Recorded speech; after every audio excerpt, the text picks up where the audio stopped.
ini melarang kebaikan, maka nggak akan ada wajib haji, wajib umroh. Wah saya tidak mau umroh, pramugarinya cantik-cantik, jadi masalah ya.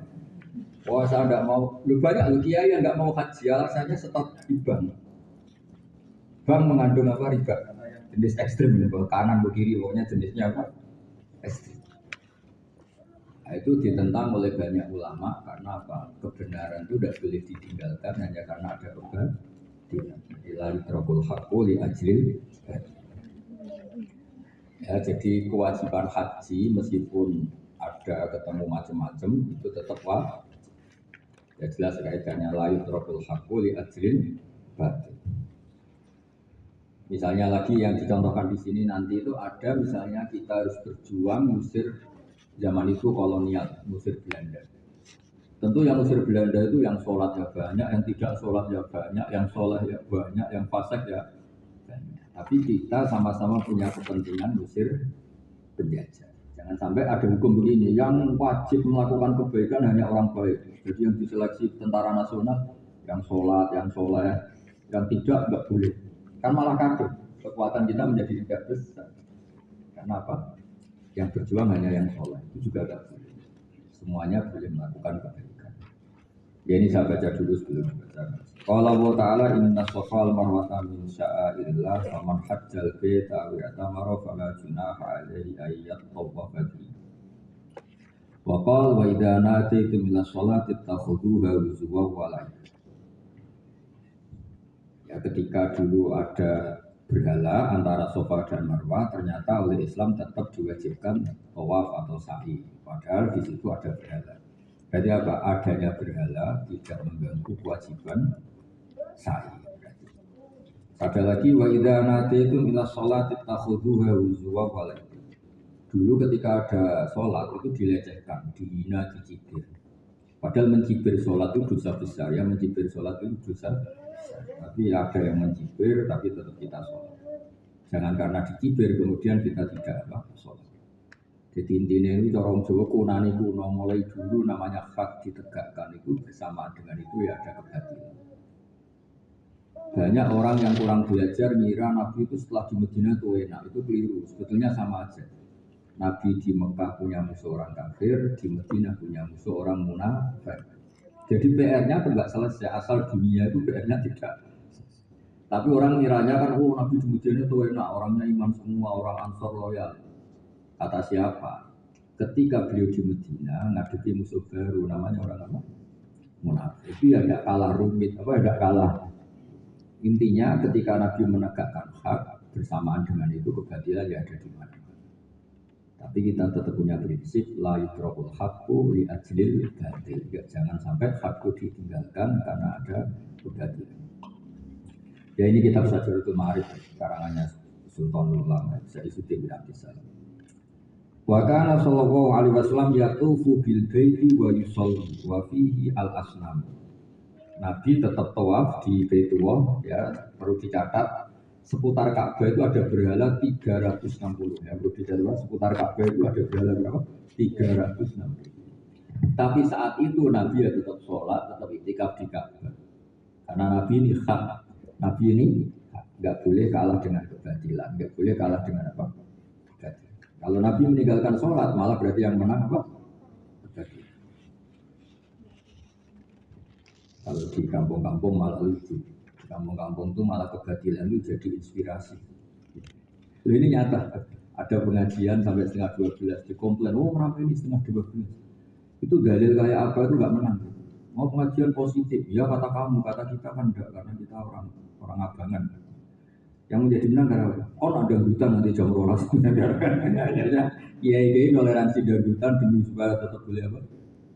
Pengajian, juga pembanding, apa juga apa? Banding. Jadi kadang-kadang hidup ya sudah seperti itu ini karena ini dunia. Karena ini apa? Dunia. Ya sudah nggak ada penjelasannya karena ini dunia. Jadi akhirnya kita yang korban kan dirameni pengajian, ya dirameni kok dangdutan. Sekali kita tegas di dangdutan, mereka tegas di pengajian. Ya, jadi ya seperti Jakarta ini kan, walinya ya banyak, yang bulat ya banyak. Sementing jangan lebih banyak. Ya sudah hidup juga gini. Jadi supaya kita terbiasa. Nah, yang anak-anak bagi harus tahu ini kan katanya Baitul Quran. Harusnya Qurannya setengah hafal. Yang hafal jangan lali. Gak jelas nih yang hafal siapa juga gak jelas juga. Ini mustahil malah jadi pegawai urusan tahfidz tapi gak jelas hafalannya berapa juga gak jelas. Tertawa-tawa. Ini santri dari warga saya yang mustahil nggak tahu kan usia agama. Gak boleh masuk neraka loh. Masa pegawai agama Islam masuk enggak keren. Pak Wafa juga enggak boleh. Masa pengasuh Baitul Quran masuk enggak boleh. Nanti dibilangin malaikatnya enggak pantas. Jadi kalau nanti Ustaz Wafa masuk neraka, yang beneran jangan ngawur. Masa Ustaz disuruh masuk apa? Saya itu pernah ngaji, itu semuanya tertawa sama. Orang Islam itu harusnya enggak bisa masuk neraka. Wong enggak bawa kuncinya kok masuk. Nabi kan ngendikan miftahul jannah la ilaha illallah. Berarti ini bawa kunci surga, tapi enggak bawa kunci neraka. Harusnya kita enggak bisa masuk neraka karena kita enggak bawa kuncinya. Kita kan bawa kunci surga, tidak bawa kunci. Nah, tapi ada yang takut neraka pintu nih. Justru enggak ada pintunya itu rusak. Makanya hati-hati Bapak kami lewati neraka itu udah ada pintunya ya. Tapi bilang kalau Anda ini Ustadz Baitul apa? Masa Ustadz masuk? Nah, saya lebih gak pantas lagi kiainya Ustadz. Masa misalnya Gus Wah kiainya kiai masuk? Ya jadi ya begini di Quran ada ayat ini dengerin mungkin mustaqim apalah ya. Tapi gak usah dites malu dia kalau gak bisa. Wa inna lakum fil an'ami la'ibrah nusqikum mimma fi butunihi min baini farthi wa damin labanan khalisan sa'igal lisyari.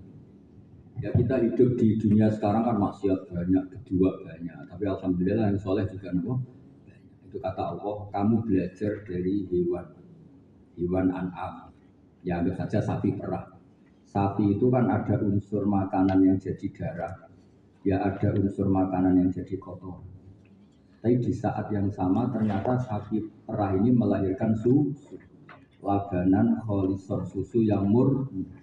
Artinya kamu tidak usah kecil hati, belajarlah dari sapi.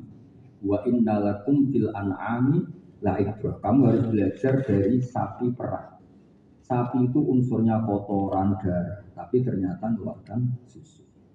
Zaman yang begini kacaunya ternyata tetap saja melahirkan orang alim. Itu yang kira di Jakarta ada begitu. Orang sudah kayak gitu Jakarta, ada aja yang mengkaji Quran. Ada yang kayak Kemenaker, ngurusi Quran juga keren. Ya sekali-kali nanti daftar di Kemenaker ada Kementerian Urusan Menghadapi Malaikat Malik. Jadi nanti itu tip ngadepi siapa? Malaikat Malik. Jadi di kitab-kitab keramat itu ada kiai ngajar tauhid itu 80 tahun. Ini bisa nyata di kitab ada. Suatu saat kita tanya sama Mungkar Nakir, Marrobuka wa manabuka. Dia jawabnya gampang. Pertanyaan itu sudah saya bocorkan lama di dunia. Oh kamu tanya, maksudnya itu kiai kan sudah bocorkan Marrobuka jawab begini wa manabuka. Lah kamu kok tahu? Saya 80 tahun ngajari pelajaran itu. Hanya saya itu pernah ada guru SD mau di DO gara-gara bocorkan tes kan masih disegel itu dibocorkan. Itu pernah ngajar betul guru. Setelah dibocorkan kan diberi sanksi. Terus ke rumah saya kacau tuh, tapi kacau baik. Ketika dia bocor alasannya tesnya Mungkar Nakir aja dibocorkan nggak apa-apa. Nanti Mungkar Nakir itu kan tanya Marrobuka mana itu aja dibocorkan CKI gak apa-apa, masa tes SD apa? Akhirnya kepala sekolah itu kandang itu masa urusan agama disama-samain. Harusnya CKI itu kena sanksi itu karena bocorkan apa? Tes. Harusnya Mungkar Nakir itu tersinggung itu kan. Tapi ternyata semua kiai itu bocorkan, sudah tahu jawabannya marah buka buka. Terima kasih apa? Bocoran kan? Harusnya di penjara.